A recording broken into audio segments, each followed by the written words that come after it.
All right. Hey, everyone. Welcome to another deep dive. Today, we're going to be looking at everything we know so far about the upcoming Spider-Noir series starring Nicolas Cage.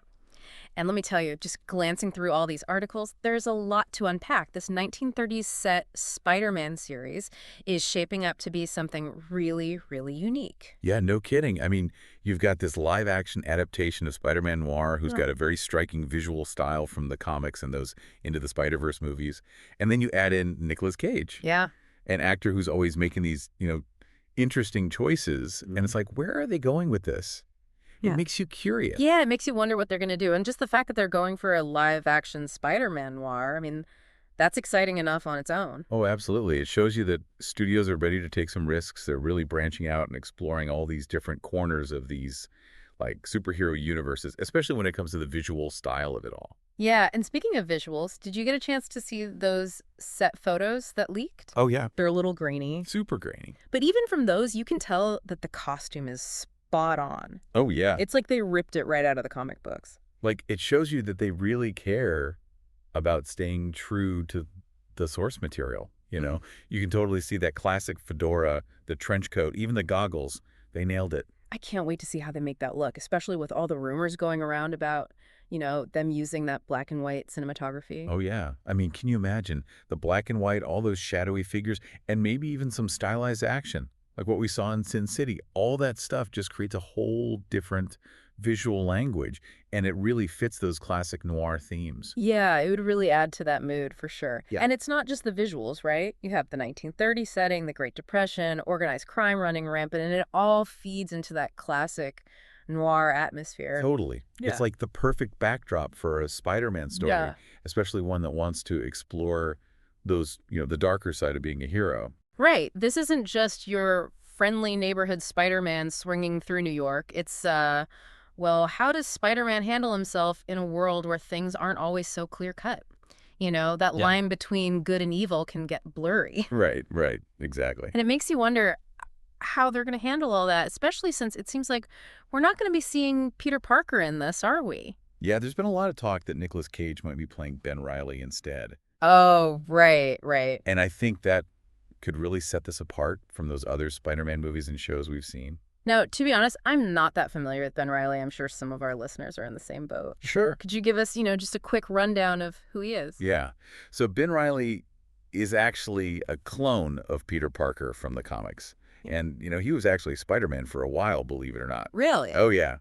And his stories usually deal with some pretty heavy stuff, like identity and self-doubt, and that whole struggle to figure out where you belong in the world. Wow. Okay, so we're talking about a Spider-Man story that's going to be even more psychologically driven than usual. Exactly. And then when you think about how those ideas of identity and self-doubt could play out in this noir setting where everybody's hiding something and nobody's really who they seem, it's really fascinating, isn't it? Definitely adds another layer to the whole thing. And you have Nicolas Cage, he's an actor known for really intense performances and exploring those darker sides of characters. Oh, yeah, absolutely. So you can just imagine how he'll bring that depth and complexity to a character like Ben Reilly. Oh, yeah, just picture him.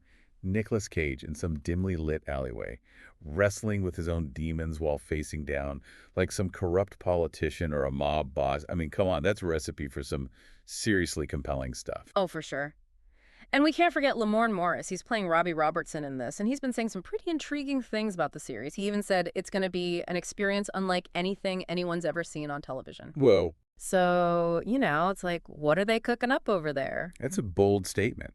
I mean, we already have this dark and gritty setting, a Spider-Man with a really complicated past, and Nicolas Cage diving into this new world of television. Like, what could possibly top that?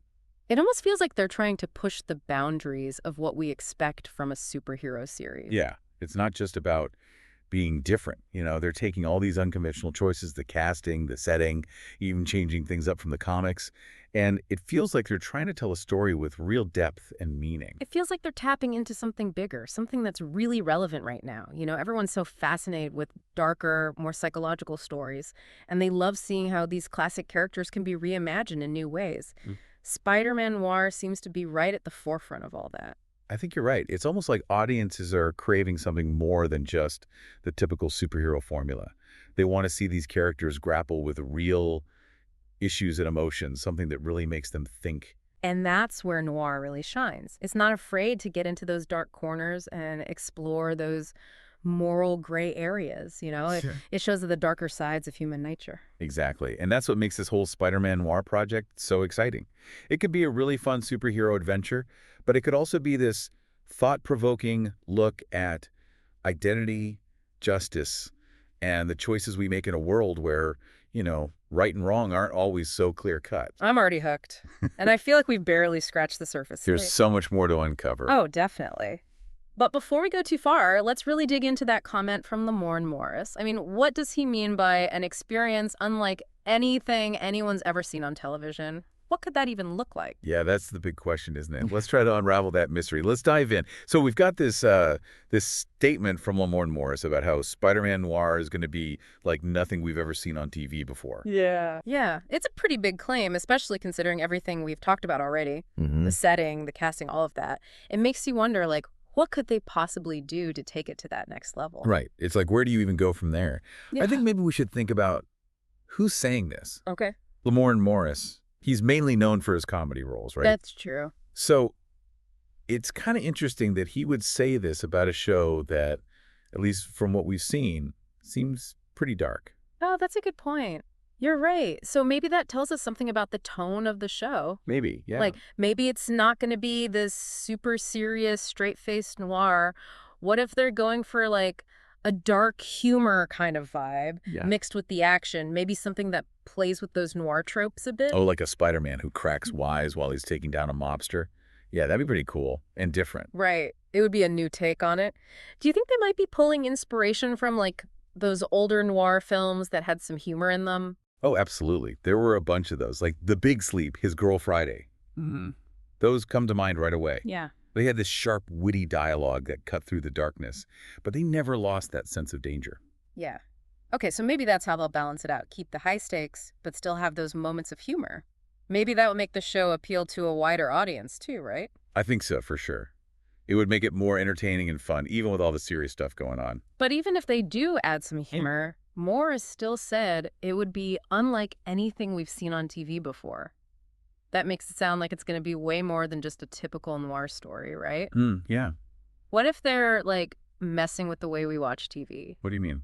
We've seen shows do all sorts of things. Interactive stuff, unreliable narrators, even breaking the fourth wall. Could Spider-Man Noir try something like that? Whoa, that's interesting. And Rar already plays with unreliable narrators, right? Yeah, it does. So maybe we see the story from different characters' points of view, or maybe even have Spider-Man talking to us, the audience, directly. Okay, now that would be really cool. Like, imagine a hard-boiled detective Spider-Man suddenly turning to the camera and just making a comment about how ridiculous the whole situation is. It would definitely be unexpected, but it could really work. Right, and it would fit those themes of identity and deception that are so big in noir.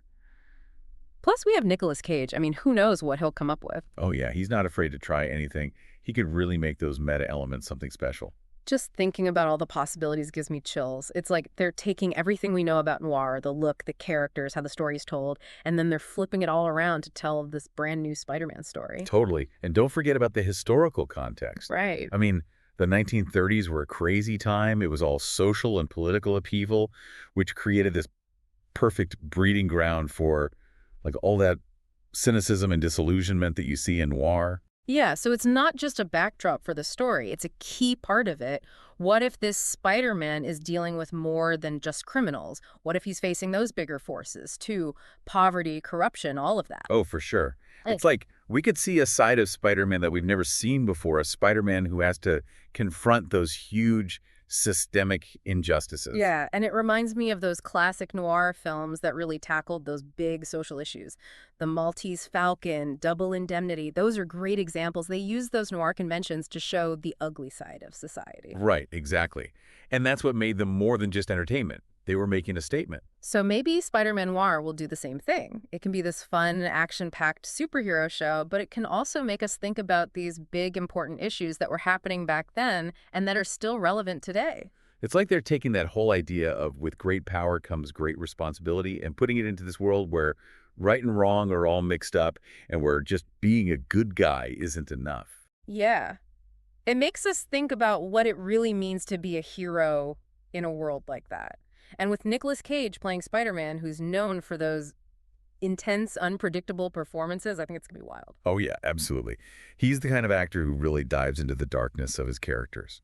He'll bring a lot of weight to the role, for sure. I have a feeling we're in for something really special. Spider-Man Noir is already one of the most anticipated shows of 2025. I think you're right. It's pushing boundaries and challenging everything we thought we knew. Yeah.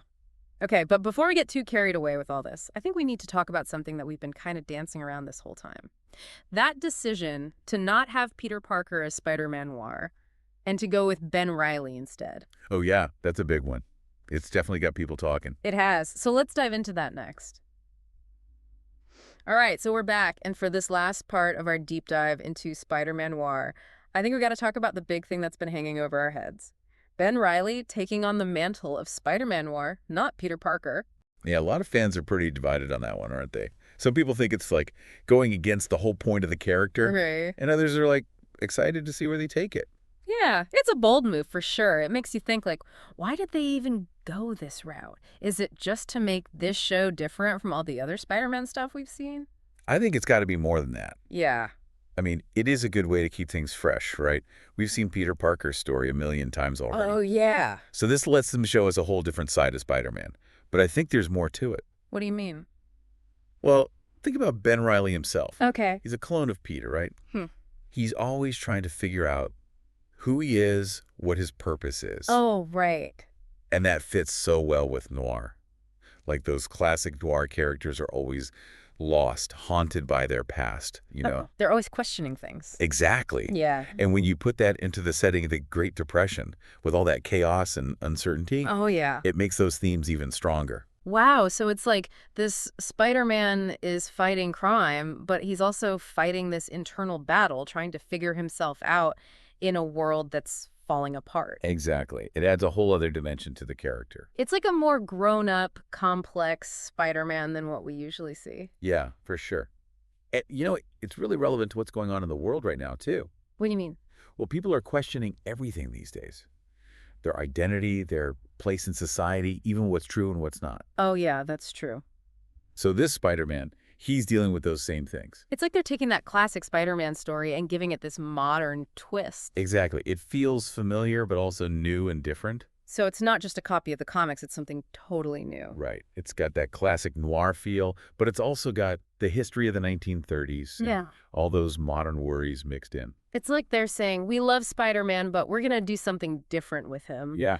And with Nicolas Cage playing him, I mean, it just makes sense. He's always doing these out there roles, taking risks. He's perfect for this. Yeah. He's not afraid to go to those dark places, and he always keeps you guessing. Oh, yeah. I bet his performance is going to make or break this whole series. It definitely will. People are going to have opinions, that's for sure. I can't wait to see how it all turns out. This is going to be unlike anything we've ever seen. Yeah. It's like we're watching a new kind of superhero being born. Yeah.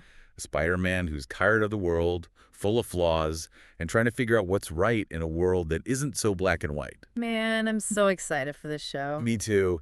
And while we wait for it to come out in 2025, I think the best thing we could do is just, keep talking about it, keep thinking about what it could be. Keep speculating. Exactly. Keep an open mind, because who knows what they'll throw at us. That's a good note to end on. Well, I think that wraps up our deep dive into Spider-Man Noir. We've gone over a lot, but I have a feeling this is just the beginning of the conversation. For sure. This show could change how we think about superhero stories. Yeah, it's going to be interesting to see what happens. So until 2025, when we finally get to see it, let's all keep theorizing. Thanks for joining us on this deep dive, everyone. We'll catch you next time for another adventure into the unknown.